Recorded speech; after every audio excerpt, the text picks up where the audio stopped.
Sean Scannell, we touched on, didn't we, about him having a problem with his hand. How's he doing? Yeah, he's been for an X-ray. He's been to see a specialist just to make sure there was, nothing major with it. So, fortunately for us, he will be able to play on Saturday. So that's big because you've seen the impact that he's made in the couple of games he's been involved in for us. Will he have to play with a cast on or probably just to protect him, but that'll be something down to the medical team to sort over the next couple of days. And how's the rest of the squad looking injury wise? Adam Chickson's still a no. Who else have we got? Jake Reeves is still a no. Help me out. Who else is missing? Hope Backpan's still a no. And that might be it. Yeah, I think. David Ball. David Ball's still a no as well. So they're all no's. Okie dokie. But no new ones since the weekend, touch wood. No. You've had a good few days now since the relegation was confirmed last Friday. So, general mood-wise this week, how's everybody doing? Well, I think initially after, when it got confirmed, for a couple of days it was not good. But then you have to quickly get on with it and deal with reality. And I think there was a lot of positives from Monday's performance that gave me something to look forward to. And then we've been very, very busy this week. I had to check my phone yesterday to see how many calls I was involved in yesterday, because it was absolutely ridiculous. I think at one point it was over 70 phone calls. So it's exciting for me at this moment in time to try and piece something together for the summer. And this is agents offering you players? Agents, managers, coaches, and others, whoever they might be. But yeah, of course, and it's all part of the preparation for a busy summer. In terms of players who are still under contract, when do you start having conversations with them to say, yes, you are in my thinking, no, you're not? Yeah, I think I've not actually nailed down a date, but I will do it after the season's finished. So probably around the Tuesday, Wednesday after those remaining two games. I think it's important that we concentrate on these two games. We've got lots to play for individually and collectively, and we have got obviously a duty to be right with all the other teams in the league. So the main focus is trying to pick a team and get ready to go and have a right good go at Scunthorpe. It's the last away game of the season. I imagine we'll have a good following as what they have been ever since I've been here, and try and give them something to cheer and enjoy. On Scunthorpe, are you a bit surprised to see them down where they are? There's quite a few similarities with Bradford, they're probably saying they? the same, aren't they? So, yeah, I think it all stems back to, it is very similar, isn't it? When, they got rid of Graham when they were in the playoffs. But obviously, not having the insight in that club is unfair of me to comment any further than that. But yeah, it's for sure they're going to be nervy. They're going to be wanting to try and stay in the division, but the pressure's totally off us now, and the players have just got to go out and perform. First goal's always very important, but in these sorts of games, particularly where they are desperate for survival, could it particularly swing it in your favour to score first? Well, I think that's the aim. We've got to try and get our noses in front. I thought, we did well with that last week with Kelvin's goal, and like I say, there's lots of individual performances that we're looking for them to build on from last week. With that in mind, are you minded to stick with the same starting 11 that got the point on Monday? It's still a bit early. I've had a look at different things today in training, different personnel, different formations, and so it'll be something that I'll make a call on tomorrow, really. And just see how they are after today.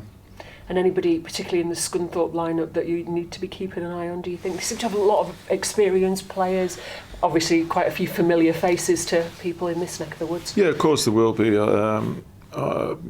Me personally, obviously, Josh Morris, I worked with at Blackburn. I've known him since, he was under 13. We took him from Preston. And I've obviously watched his career develop over the years. So it's good to see that he's back playing after being out injured for a long time. And again, that's been a big loss for them, key injuries. But it'd be good to bump into him. But we're going to have to obviously keep him quiet because he's proved over the years. And I have to say, I'm surprised that, the season where I think he scored 20 goals or close to that, he didn't get his move. But I'm sure he'll want to finish the season strongly and see where that takes him.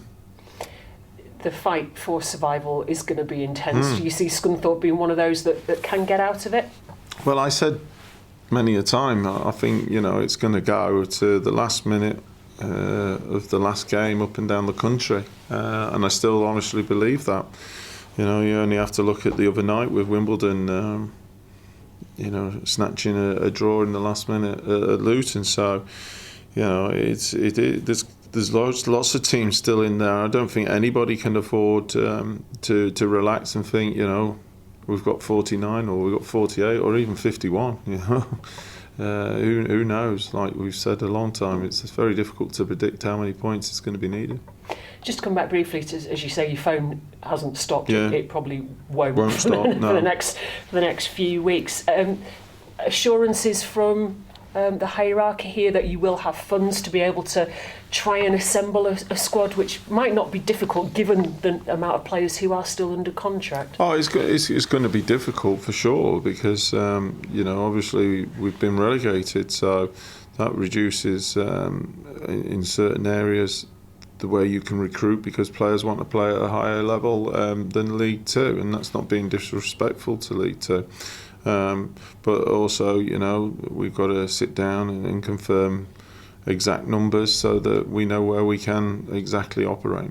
And what tends to happen when you've had a conversation with a player and you've said, look, you're not really going to be in my thinking? Do they tend to, okay, let's shake hands on it, get their agents looking for another club? Or do you get situations where they'll say, I'd like to stay and fight and prove that I can still be valuable? How does that normally go?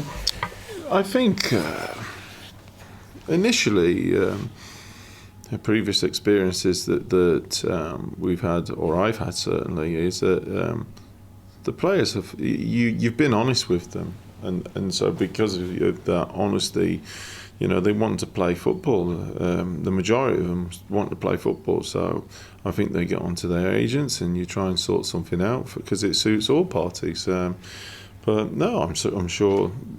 In the past and in the future, up and down the country, people will say, no, I want to stay and fight and show you what I can do. But like I say, I've got to sit down with them and make those decisions pretty soon. And how difficult a job do you think it's going to be to get back out of League Two? You've done it with Blackpool, arguably. Cool, you don't give me much chance, do you? Not finished this season yet. I mean, you're asking me questions about League Two. Well, that's it. I think everybody's already kind of looking to next season and looking to move on. What I can guarantee is that we will have an honest, hard-working bunch who are competitive in that league, and. Just because we've been relegated doesn't give us any right to think that we're just going to go in that league and be guaranteed automatic promotion, because it just doesn't work like that. There are other teams that won't allow it, but what we will be doing is working very hard to be very competitive, like I say, finalising budgets and that, but there is no guarantees, and so it's a tough league to get out of. So expectations from myself and the staff, we're fully aware of what the challenge lies ahead next season. That said, I was fortunate enough that I recruited a good bunch of players at Blackpool and got straight back up, and obviously that would be the aim for everyone, but there are no guarantees.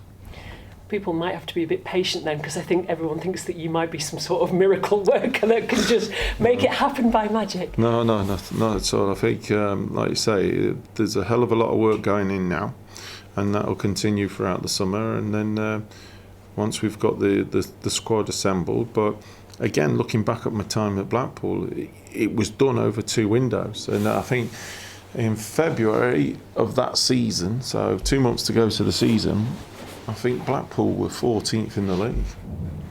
So that just shows you how tough the league it is and how competitive it is. But I think on experience, looking back, it took us a while to get used to League Two because it is slightly different. So there is patience needed for sure. Because it is over a 46-game season.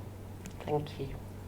You've been quite open about what you think Bradford need in terms Yes. of players. Yeah. How Very open. Not quite. when you're getting a new squad together, rebuilding, how does that affect? Or how many can you bring in? And how many do you have to keep to keep a decent team together? Just a great question. I think when you're assembling your squad, obviously you're dictated to by budget for sure, and then it's up to you how you try and operate within that budget. Do you go numbers to cover the season, or do you reduce your numbers and go far more into the quality? But these are all the conversations and the planning that we're going through at this moment in time. I have to say that since I've come in here, there's a couple of younger ones in the youth team that hopefully they come back in the summer. That you might think, well, they could be good players to supplement the squad, and if that is the case, and we see them in pre-season, and we feel that they can add to the squad, then that enables you to just probably add a little bit more quality but less numbers. So it's all about planning at this moment in time and weighing up different options. And then again, obviously, what's available and who wants to come. And do you have in your mind, obviously without giving any names, players that you'd like to approach and would like at Bradford? Yes. No, I do. Obviously, yeah.